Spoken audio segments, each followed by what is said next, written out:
Welcome to the Silver Screen Podcast. I'm Jared Boomer. And I'm Katie Gainey West. This is a podcast about movies and pop culture.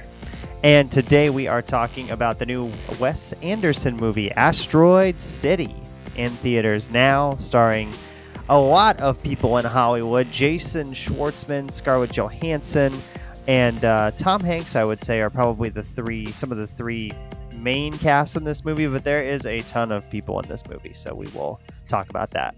I did debate putting Tom as one of our top three, but then I was like, my obsession, I don't want it to go overboard, Mm-hmm. But I was really excited to see good old Tom again. Also, I'm failing as a fan right now. I still haven't read his new book, but I have it. But it's mainly, I've been really trying to keep up with my reading goal for the year. And so sometimes I just have to prioritize other things first.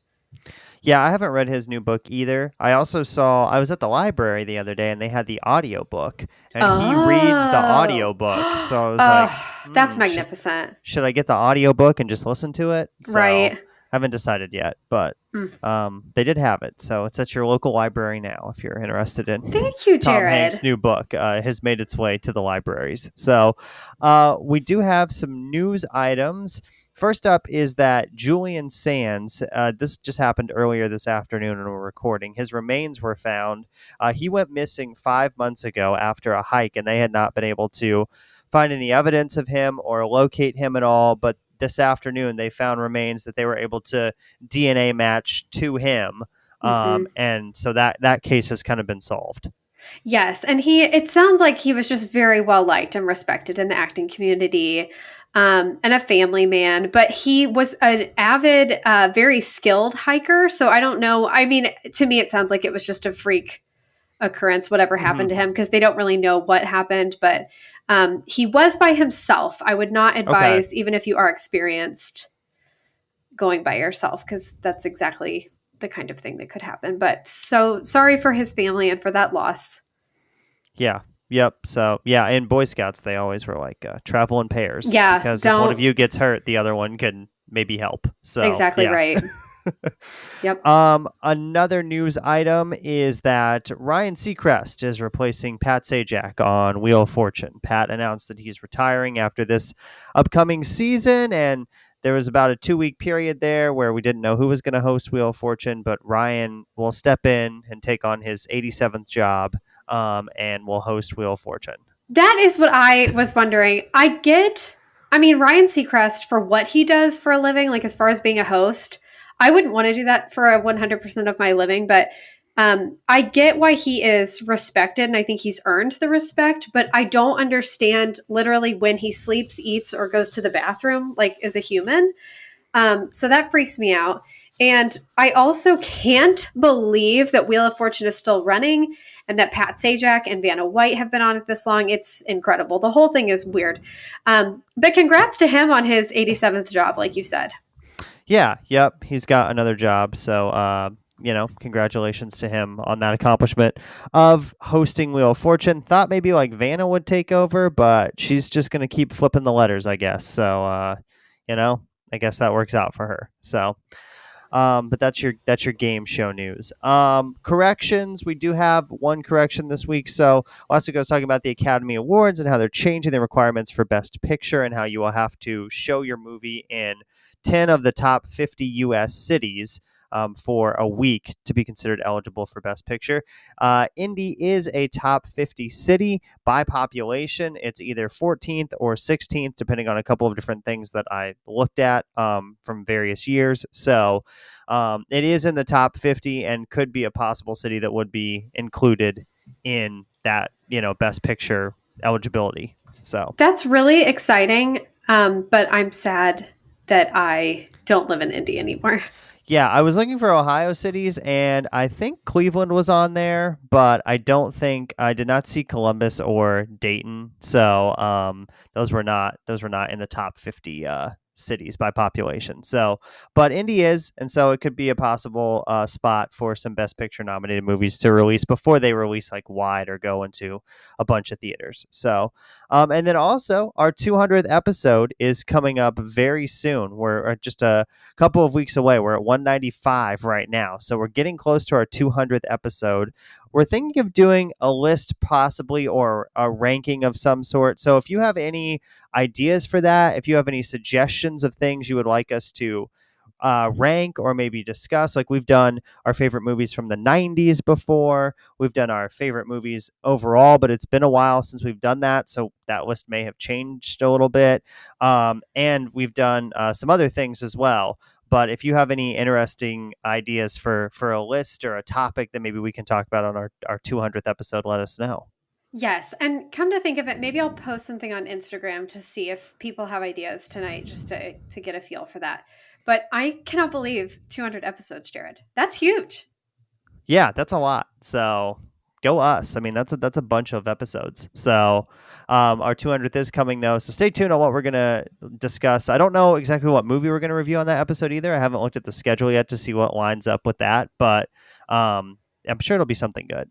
I So was kind of hoping it was Barbie Oppenheimer week, but I I think it'll think we be. missed that by just a little bit. I Yeah. know. Yeah, but it's okay. So we also have some recommendations for you. I will say I have been trying to rewatch the Mission Impossible movies as we get ready for the new one that's coming out in Ah, a couple of weeks. I've watched the first three so far, which I had never seen before. I had seen 4, 5, and 6, but I'd never seen 1, 2, and 3. Out of those, I would recommend the first one and the third one. The second one was not as good. Most people think it's the worst one in the whole series. It was very cheesy. I thought it just wasn't super well done, but 3 was a lot better. And then 4, 5, and 6 are obviously really good. All 3 of those. But if you're wanting to rewatch those before the new one comes out, again, watch the first one because it's kind of iconic. And then I'd say you could skip 2 or watch like a recap of 2, and then just jump right into 3. So Jared, I have not seen a single one, mainly because of my disdain for Tom Cruise. But if I want to watch the first one, where can I watch that right now? that is on Paramount Plus right now. That's where I have been watching them. So actually, all Okay. 6 are on there if you have Paramount Plus. I So don't, but I'll find a okay. way. But that's great. And thanks for the reminder because Jared and I were talking before this show and we're talking about the new Indiana Jones movie. We're talking about Mission Impossible. I haven't seen the most recent Indiana Jones movies prior to the one that's about to come out. I've never seen Mission Impossible. So we'll see. I definitely don't care enough for either of the recent franchises to watch them. I love the original Indiana Jones and I've seen those, Mhm. but I'm not going to go back. But I Yeah, I might go don't. watch Mission Impossible 1. I Okay. can probably squeeze in. Yeah, watch maybe Mission Impossible 1, and Okay. then maybe watch the most recent one too, the 6th And one. what's this one? This one is Dead Reckoning. But like what So number? this will be number 7. So Good heavens. and this is Hollywood this is just won't quit, will they? this is a 2-part thing too, like Spider-Verse. So this is only Oh, I part know. 1. So yeah. I know. Tom was you know how they always have clickbait articles and Yeah. stuff, but he went to a party the other night and they were like, Tom Cruise looks worse for wear as he leaves the cast party or whatever it was. And he Oh, did look awful. He looked really inebriated and just real bad. okay. Yeah. And The maybe he dude wasn't inebriated. I don't know what that man does, but he didn't look good. is probably exhausted, honestly. He These could be things take a lot out of you. Yeah. He's still recovering from Top Gun. Yeah. Yeah. Well, my recommendations are very short because Jared and I also recorded recently, so not a lot's happened quite yet. I read a book called My Murder by Katie Williams. Great name. It was, of course, a book of the month pick. My best friend Kylie and I are reviewing that for a book club we're doing. It was a very quick read. And I think this is interesting for any sci-fi fans. It's a thriller, but it had elements to me quite a bit of sci-fi. Um, and it basically, this woman, she like lives in a world that's very much like today, here and now. But if you get murdered, people can bring you back from the dead. There's like a commission Okay. that will bring people back. And so I won't ruin anything, but there's 5 women. They were all killed by this serial killer at one time. The woman that's narrating the story, she's one of the women that was brought back. So it just had an interesting list of questions and then dealing with like knowing who your killer is and all that stuff. But there was definitely sci-fi involved. It was good. It wasn't my favorite book of the year, but I thought it was a really interesting concept and well done. And it was a quick read. Again, Okay. called My Murder. And then just wanted to say I started the And Just Like That, watch for season 2. They've released 2 episodes so far on Max. I'm halfway through the second one, so I'll finish that tonight. I will say there's a lot of sexual activity in the first 5 minutes of the first episode. So if you were wanting Sex in the City's spinoff to have more sex in it, you're gonna get it. But I was also like, wow, we are full steam ahead on this season. But the fashion already has been so on point. And if you are like me and half the reason you watch that show is just to like see the fashion, you will not be disappointed. And Aiden has not shown up yet within the first episode and a half, but we know he's coming. So I just can't wait. Nice. So I have not watched it, and just like that, I probably will not be checking that out. My other recommend Wow, would haters be gonna hate, you know? okay. Yeah, sorry. The Bear. I'm 7 episodes into the second season of The Bear. It's very good so far. There's 3 episodes left. I'm interested to see how they end the season. So I will probably have that finished before we record our next episode. So I'll Better report than back first and let you season? know. I don't know. I Okay. don't feel like I can judge it until it wraps up because they're culminating towards this big moment, and so depending on how Okay. they handle that, that will kind of judge my thoughts on the season probably. So Okay. Well, I fully plan on watching it, but okay. I wasn't as taken by it as a lot of men I know, and hmm so I care about it, but not. I wasn't gonna watch that before it just like that, you know.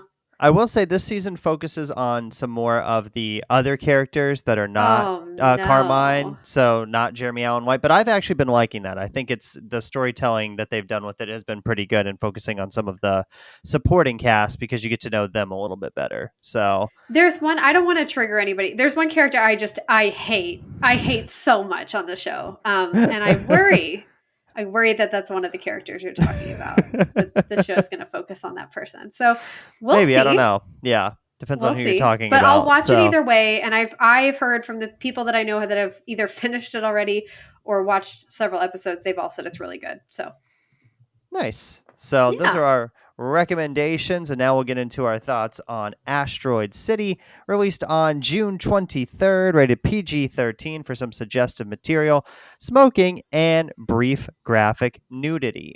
This movie was originally rated R, but they appealed it with the MPA, and they got a PG-13 rating, even though this does Mm-hmm. have full frontal nudity in it. It is very brief, and you also see it from sort of far away too. So Yeah. they probably changed some things to get that PG-13 rating, but it is PG-13. Would just be warned there is nudity in the movie for just a second. So the runtime is an hour 44, an hour 45 minutes, depending on what you look at. Closer there. We're getting closer to just reporting the same time on We're almost everything. there. We're almost there. IMDb is a 7.1 out of 10. Rotten Tomatoes critics score 74%, audience 62%. So I audience was is really not shocked by liking those it. scores. Yeah, those are sort of low, I guess, for a Wes Anderson movie. And usually audiences don't like this as much as critics, just because they're a certain style, and we'll talk about that in the likes and dislikes, and you kind of have to buy into that. And Mm-hmm. if you don't buy into that, you're not going to like the movie as much, and that's completely understandable. If you don't like Wes Anderson's style, his style is kind of the same for all of his movies. So, if you watched like Moonrise Kingdom or Grand Budapest and were like, I don't really like that one, then you probably won't love this one because it's, the same type of filmmaking going on. So, Jared, I wrote a note that's almost exactly what you just said, like almost word for word. well, sorry to ruin that before No, we get fine. down to It's that. So, you're just ahead of me. and then box office wise, domestically, it's made $10 million. Worldwide, it's made $16 million. These movies never make a ton of money, which makes me wonder how all these famous people are in them. Now, granted, they're all short scenes, but I'm wondering if they just don't pay them very much, or if they don't pay them at all and they just show up and do it like just because, Right. they'll knock out their 2 scenes and then move on and go throughout their day. I'm not sure, but I'm always interested by the fact that his movies don't make a ton of money, but yet they always have very like star-studded casts in them. Yeah. I mean, I'm confused by that too. That hadn't occurred to me. I just noticed how low the numbers were, but I also thought, oh, that seems maybe typical for a Wes Anderson film. I don't know. But I do know that they showed this at Cannes, right? I think so. And it Or was a Sundance big, or something, yeah. yeah. And it was like, I mean, I feel that's a big deal in itself. So it is weird to me that this film is just not ranking very highly. I don't know, but maybe I don't know what I'm talking about, you know? Let me see if I can find out real quick. Yes, it was at Cannes. You are correct. I was going to say, because So, I know yep. Scarlett Johansson was there and a couple other people that were in it. So I would imagine that's what Yeah. they were there for. It did premiere at the film festival back in May. So this movie, the synopsis for this one is it's following a writer on his world-famous fictional play about a grieving father who travels with his tech-obsessed family to small rural Asteroid City to compete in a junior stargazing event, only to have his worldview disrupted forever. And this movie is directed by Wes Anderson. He co-wrote this film with Roman Coppola, Francis Ford Coppola's son. Also, did you get a preview before this for the new Sofia Coppola movie No, about I didn't. Priscilla Presley? Okay. I know. You know what I did get a preview for? I think you and I had mentioned at some point, I think we might have just been talking offline about Past Lives, how that Yeah. was going to be like a big deal. So I got a preview for that though, and that movie looks, I mean, it looks heartbreaking because of the content, but it also looks really good. I could see that being like an Oscar darling. Yeah, I did not get a preview for that, but I've heard really great things Okay. that people That are looked loving it. really good. I also got a preview for Ethan Cohen's new movie, Drive Away Dolls. I don't know if you got Oh. that. It's about two Nope. women who go on a road trip to Tallahassee, and like Matt Damon's in it, Pedro Pascal's in it. It looked good though, so that was a standout from the previews as well. And the Sofia Coppola Priscilla Presley movie, that preview was really short, like almost a teaser.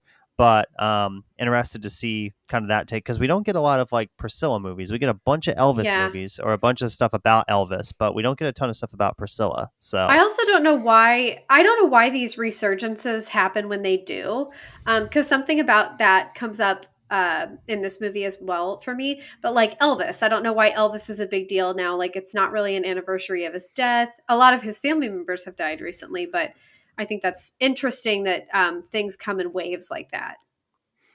So Wes is known for obviously his unique storytelling, and he's done a bunch of movies at this point, including The Grand Budapest Hotel, The Royal Tenenbaums, Moonrise Kingdom, and The French Dispatch. He's been nominated for 7 Oscars for directing, original screenplays, and Best Picture.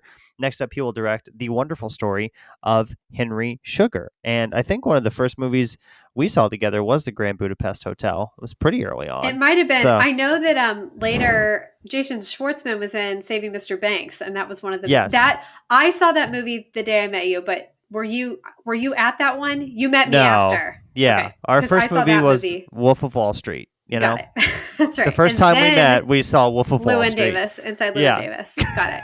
Wow, what It's always a day! And it was always a like fun story, the yeah. movies got progressively more depressing and chaotic.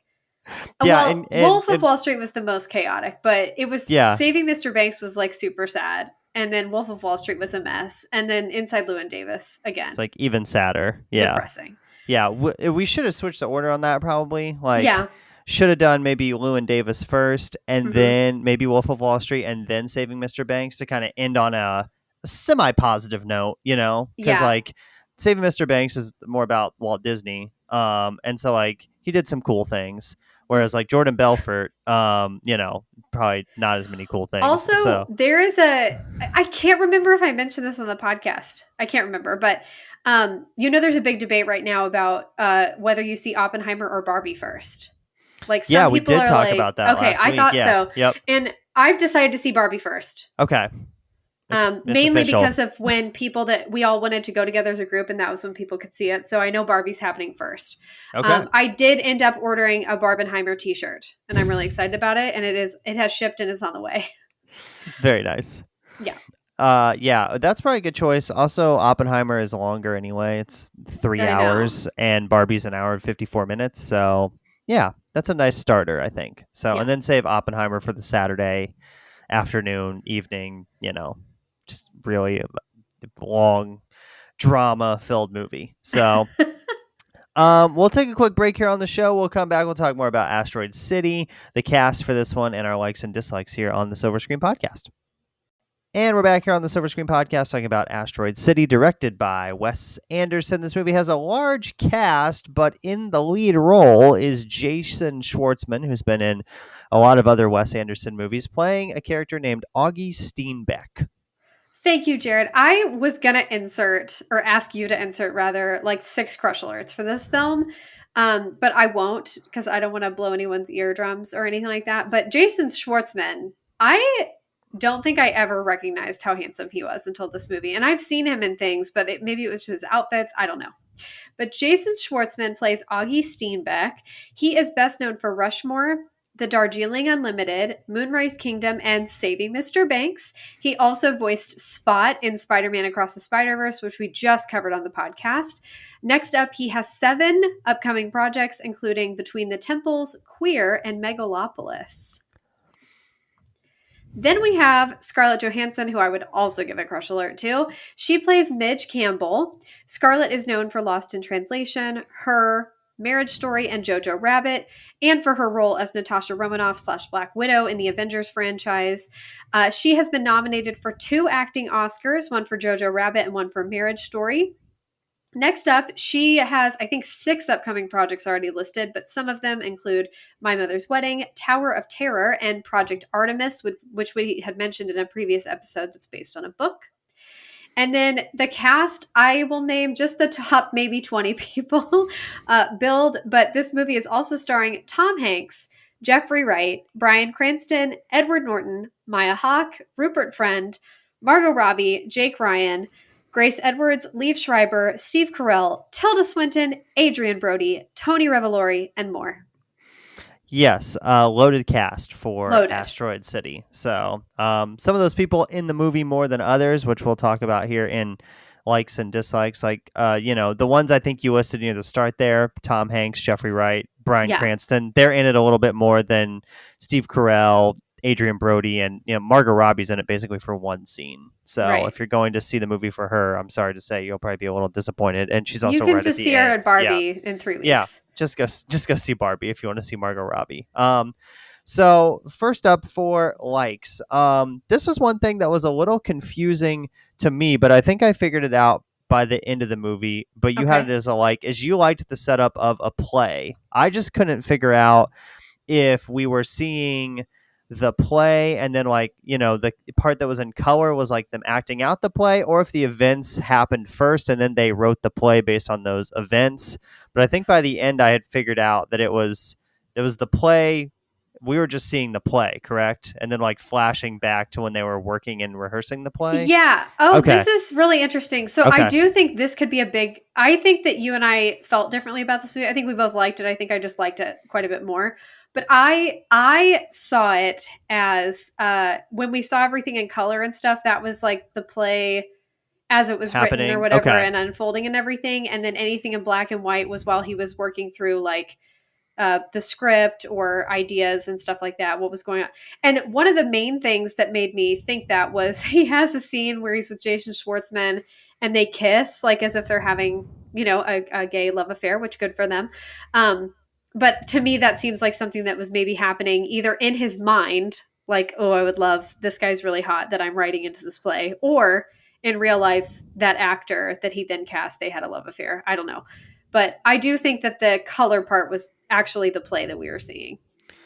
And I will say that Bryan Cranston kind of explains that right up front at the beginning of the movie, but I don't know. Maybe I just wasn't ready for needing to remember that many details 30 seconds into the movie, because it starts and then he's basically explaining, the 3-act thing. It's going to be before the asteroid hits, a day after the asteroid hits, and then a week after the asteroid hits. So I picked up on that. I picked up on the acts, but the play thing was just a little confusing to me in terms of, was the play based on the events that we are seeing, or is the events that we are seeing just them acting out the play? So, but I think I understand a little bit better now. So good. Another is this movie does have a great cast, but a lot of the same people pop up in Wes Anderson movies. I will say this one does have some different faces in it that we haven't seen in a while. But if you don't like Jason Schwartzman, he's in a lot of Wes Anderson movies. If you don't like Edward Norton, he's in a lot of Wes Anderson movies. Adrian Brody is in a lot of Wes Anderson movies. Love him. So these same people are in a lot of... Tilda Swinton is another one that is in a lot of Wes Anderson movies.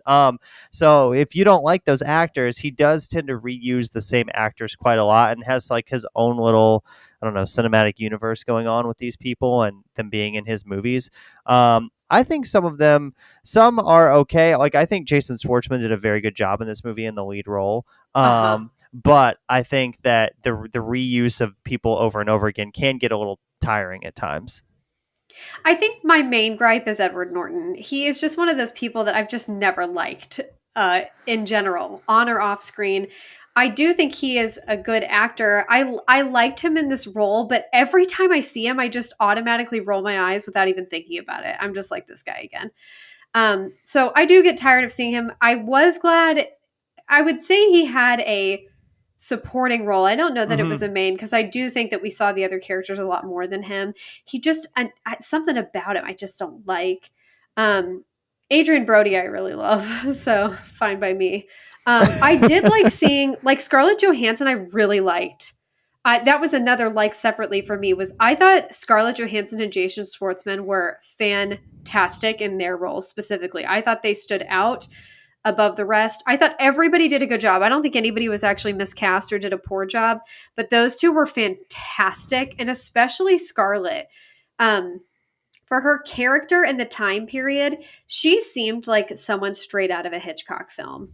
Like she fit the look of that time period, both what they were going for, but also just in general. Like she could very easily have been born in that time period, and I would fully believe it. And she did a wonderful, wonderful job. And I will say this is unrelated, but just to Scarlett. And I don't mean this as a judgment. I did look up if she did the full frontal nudity, if that was actually her. And it looks like yes, like that is her. She has also been naked in another film. Not that that matters. I'm just saying she's done it before, so I can't say it's a shock that she did it again. But I did wonder because of how the scene was filmed, I wondered if they use a body double, but it doesn't seem like they did. And if I looked like that, naked, I would be doing full frontal nudity scenes as well. So kudos to you, Scarlett. Another like that I had is that, besides from the play, was it really happening or not thing, I thought that the story made sense and was believable, like how all these people got in this location. Like there's basically a big conference slash summer camp thing for these really smart kids that are interested in astronomy and space stuff, and so they all come to this area because they can see the moon very clearly and see the ellipses and all that stuff. So I thought that made a lot of sense to get everybody there. And then obviously, like Jason Schwartzman's character, the car breaks down, so that's how we get Tom Hanks in on things. And then everybody else is kind of just people coming to this event. But I thought that made a lot of sense because sometimes I would think maybe one criticism of Wes Anderson movies is he uses so many people at times that I feel like sometimes their characters are kind of out of place or just pop up like out of nowhere. I got that a little bit in the French Dispatch. I think this movie I thought did a better job of making it flow a little bit better and making it make sense that all these characters would be in the same place at the same time. Yes, I do think I liked this. I think compared to so many films I saw this year, this one was just way better. I think that might have helped overall my feelings about it was just there haven't been a lot of movies this year that have blown me away so far. Um, but I agree with you. There are things in this film and in some of his other films where I'm just kind of confused. And I wouldn't say that I don't fully buy into his style, but I definitely lean into the camp of liking his style. So that aids the film quite a bit. Another like is the soundtrack is good for this one. Alexander Desplat did the score for this Yeah. movie, very famous composer, and it's not a very like bombastic score at all. It's very kind of just quiet and mellow. A lot of like Western sounding music because they're kind Hmm. of out in the middle of nowhere in the desert. But it did fit the movie really well. Yes, agreed. I don't really have anything to add to that, but I wanted to call it the music because he did an excellent job with the score and then picking the recorded songs for it. So you had a question as well. Yes. Yes. Did your movie have subtitles throughout the entire thing? No, it did not. It only had subtitles at the part where the little boy sings the song with the like That was musicians there. It so had the cute. lyrics down there so that because he was singing kind of twangy. Right. So I felt like that Very was twangy. a decision to just put the lyrics in there so you know what he was saying. But the Okay. rest of the movie had no subtitles. No. Our entire film did. I Huh. don't Okay. know if that was because potentially someone in the audience needed it and asked for it ahead of time. I don't know if it's because I went to a small independent theater where maybe they're trying to appeal to like all abilities and Hmm. stuff and what people need. I don't really know. Or if it was something where somebody had subtitles on and then the movie started and they were like, oh crap, and then forgot to turn it off. So it could have been any number of reasons, but I didn't know if that was a uh like an actual Wes Anderson wanted the subtitles for this film. Okay. Yeah, I did not get subtitles again, except for that one part where the kid The is kid. singing. So Man, that kid that, cracked me. Well, yeah. that's sorry, what? Oh, I was going to say that was kind of leading into my next like is that I thought all the kids in this movie did a really good job in their Yes. roles. So They were so good. I was going to say overall, my next point, that's a perfect segue, is the comedic timing of this film. There were so many lighthearted moments, even things when they're talking about like the death of a mom, like they say things that make you laugh and very uncomfortable, maybe nervous laughter. I loved the three daughters, Jason Schwartzman's daughters in it. They are all like witches and a fairy and a vampire, right? I think so, yeah. That's And then they all have their they have a couple roles. scenes with Tom Hanks, which are really cute. Yes, So which was yeah. so cute. You can tell he's just probably really good with kids naturally. Yeah, the kids were hysterical. That kid singing that twangy song with Rupert Friend, I uh I got some deep belly laughs. So those kids are adorable. And really everybody, the comedy was so good. You know, another person that I thought was a total scene stealer, which we should never be surprised, was Steve Carell. Yeah, yep. Steve I would Carell, agree. he just seems like, to me, he definitely is one of the most beloved people in Hollywood. Very easy to love him. He seems truly wonderful in real life, but he has this role. He's like the manager of the motel, I guess, or this motor park. Just a ridiculous guy. And then he always wants to know if you want tomato, orange, or apple juice. Is that right? Or Yeah, cranberry? yep. Yeah, those no. I think Apple. it's yeah, Which I tomato, would pick. apple, or I would pick orange. orange. I think I would too. So, Yeah. but yeah, always asking your juice preference. Uh huh. Has a little green visor that he wears the entire movie, which is just like very funny. And then has another quirky thing. He has all these vending machines outside the motel Yes. that like can And you sell can you buy basically land. anything. Yeah. Yeah. And then that's when it wasn't it the twangy kid too, who later was like counting his change and like walking around looking at plots of land. Yeah, I think so. So funny. So at Great. the I don't know if you noticed this, but near the end of the movie, there's that emotional scene with Jason Schwartzman and his son and Tom Hanks, and then in the background is Steve Carell with a glass of like tomato juice. No. Because right before that scene, he comes in and asks Jason Schwartzman like what juice he wants, and he tells him, Yeah, and and then he said like tomato. and then he's in the back of that scene with the three of them just I holding the missed glass of that. juice. Yeah, that was funny. So. Amazing. There's another kid. I don't remember his name or his character, but like when you watch a movie, you'll see him. He's one of the older kids, but he's just doing a bunch of dumb stuff throughout the whole movie. Like at one The point, Dare Me kid. yeah, the Dare Me kid. Like he Yeah. jumps off this building at one point, which was great comedic timing, just like how they filmed that and It planned it. was. It got a big laugh in my theater, and then he did a few other things that were just like very funny moments. I think that's like everybody knows a kid like that too. We Yeah, all, yep. as adults, we know someone's child like that. And then when we were kids, everybody knew that kid in class. You're like, okay, get over yourself. Yeah. I won't say So, names, but I can think of people in my class growing up right now that was that guy. We already talked about this just a little bit, but Scarlett and Jason in the lead roles were both very good. They had very good chemistry. They worked well together. They're both like single parents, so that's kind of an interesting dynamic. They have kids around the same age, so the writing works very well to kind of connect them naturally, and they do a really good job of playing off one another and acting with each other very well. I mean, they're the two leads in this movie.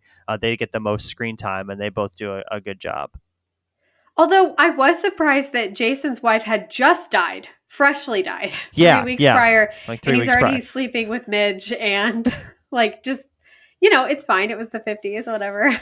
And to be fair, his wife, it sounded like had been very sick for a long time, but Hmm. still, he moved rather fast. Yeah, but it is but Hollywood and it is a movie, so they took her in the Tupperware, so that's she's fine. in the So Tupperware.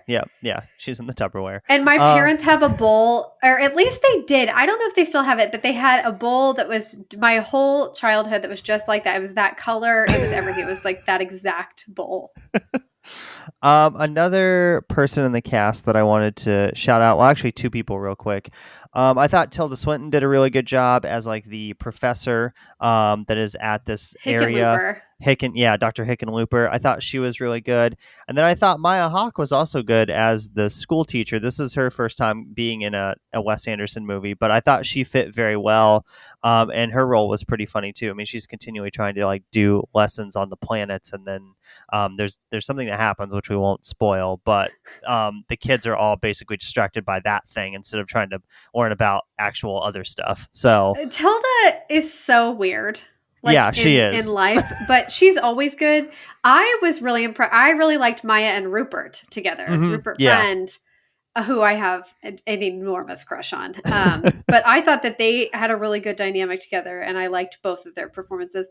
And it was nice to hear Maya teaching the kids about the planets and saying there were 9, and she talked about Pluto. Yes, she did. So, Yeah. also kind of interesting that this is set in the same time period and mentions atom bombs, and you see them a couple of times on screen when like we have Oppenheimer coming out in a few weeks, which is obviously going to be way more about that than this movie was.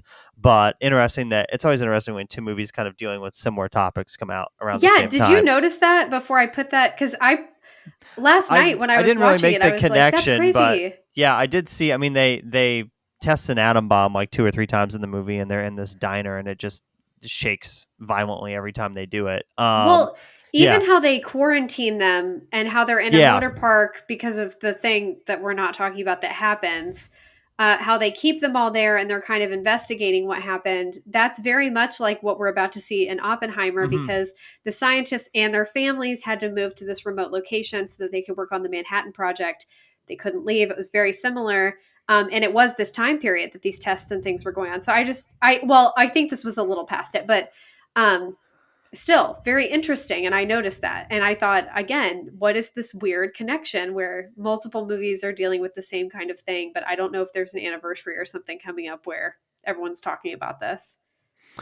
And then final like before we move into dislikes, obviously this is kind of always the case with a Wes Anderson movie, but the set design is really, really good, and the whole aesthetic fits together really nicely in terms of costumes, set design, how everything looks on the screen, all of that. And the costumes in this one I thought were some of the best maybe in a Wes Anderson movie in a while. Yes. Totally agree with you. I think that's one of the things he does best that I really appreciate is the production design and value. The costumes, I couldn't agree with you more, Jer. I don't even know one of his films that I like the costumes better than this one. This was hmm superb.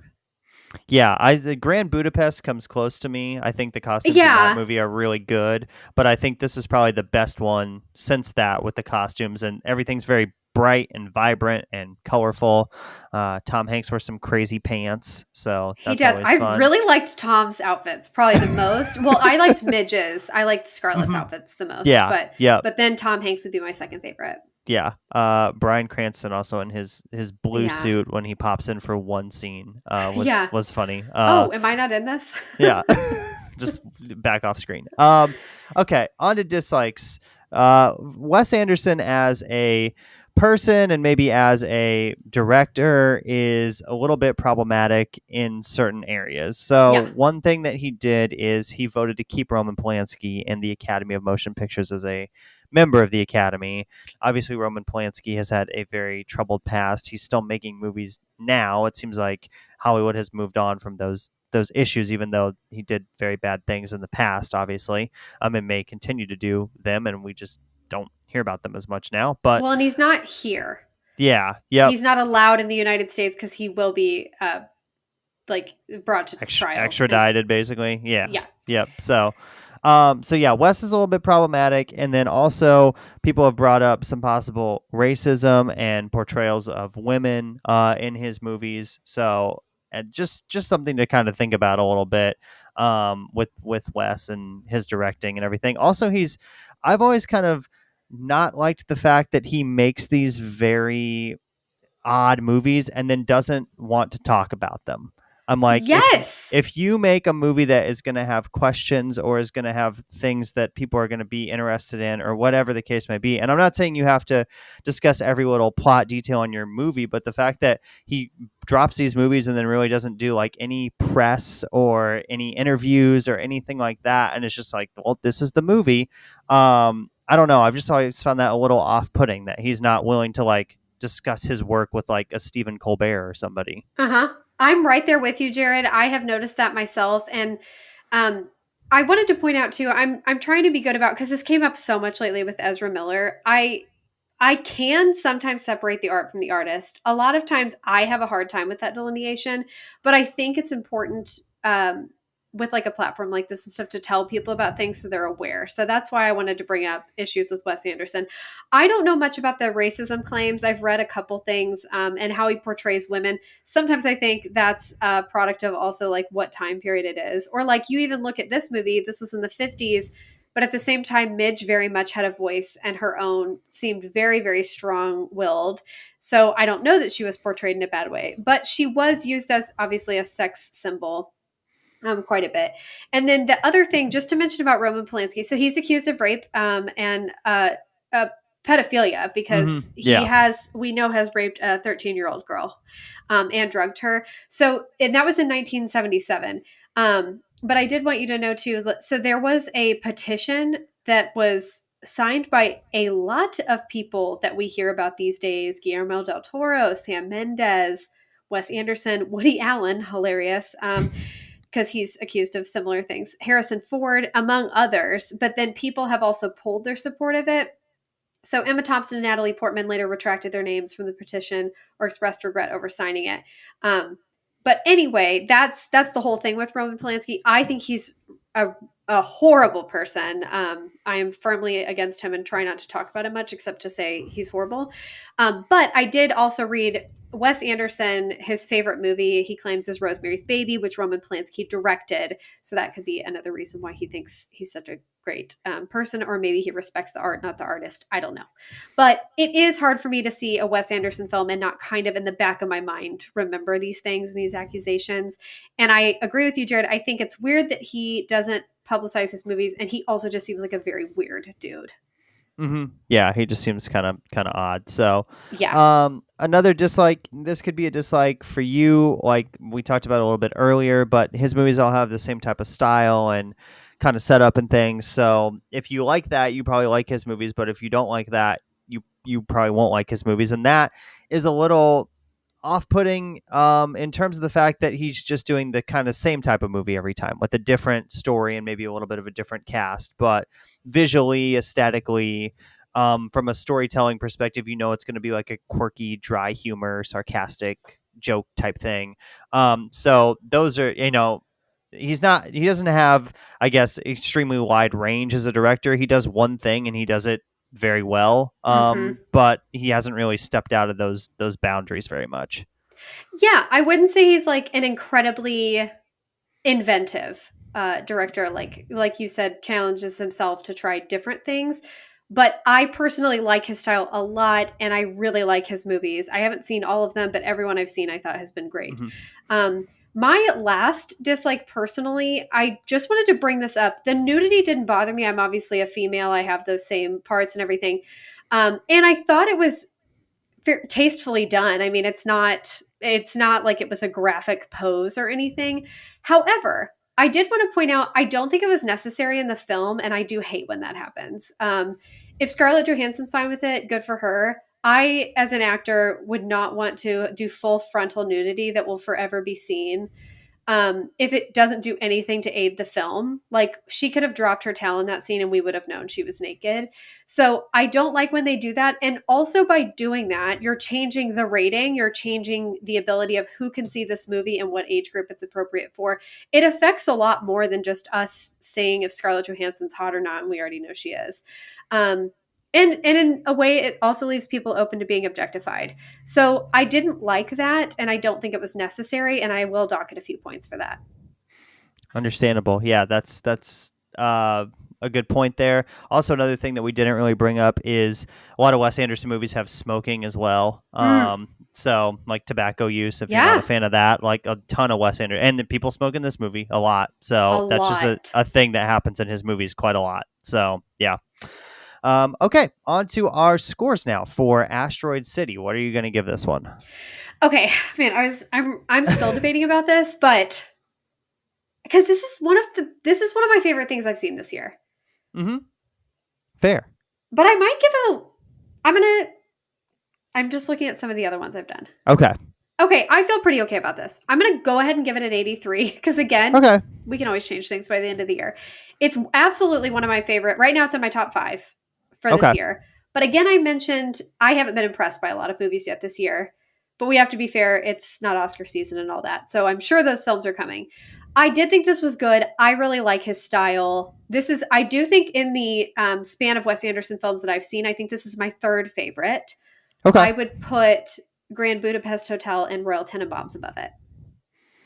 That makes sense. So, I am going to give this one a little bit lower score than you. I'm going to give it a 77 out of 100. Okay, fair. I did enjoy it. I think right now it would probably be in my top 10, but it'll probably fall out by the end of the year because I have some things like Guardians of the Galaxy, John Wick, Air, Are You There, God It's Me, Margaret, Creed 3. All of those are in my top 10 currently at this point. And some Yeah. of those will probably stay and some of those will probably drop off a little bit. But I think this one will probably be like a top 20, 25 movie when all is said and done at the end of the year. But it's still really solid. Now, I don't know if you need to go see it in a theater. That's great if you want to support, the actors and actresses involved in this movie and if you want it to, be successful. But I don't think this necessarily demands being seen on the big screen, possibly. Yeah, I understand that. So cool. So 77 out of 100 for me for Asteroid City. And you can follow the show on social media at Podcast Silver on Twitter and Instagram. Search the Silver Screen Podcast on Facebook. And you can follow us on Letterboxd. Just click on the show description there and you can click the links to our Letterboxd profiles. And up next on the show, we're going to be reviewing Indiana Jones and the Dial of Destiny. Harrison Ford is 80 years old. He's back as Indiana Jones. Should he just hang it up? We'll maybe talk about that next week because at this point, he definitely could. Yes, just setting the expectations for this. The bar's very low for me. I wouldn't pick to see this movie, but for the podcast, we will. But again, the original ones are spectacular. So I'll give it a go, but my expectations are very low going into this film. Understandable. So I've heard mixed things on it so far. I am interested in adding Phoebe Waller-Bridge to the cast. Like if she's going to maybe take over the role of Indiana Jones and I don't know. I'm not saying that's going to happen, but I'm just saying they could set it up to make that a possible storyline where that'd be fantastic. She kind of takes over the reins from Harrison Ford because I don't think he can make another one of these. I think this is probably the last one. So at 80 years old. So yeah, we'll talk about Indiana Jones and the Dial of Destiny. I hope there's a dial in it because if not, I'm going to be very disappointed. Sure. So, that's next week. Until next time, we'd like to thank the Academy.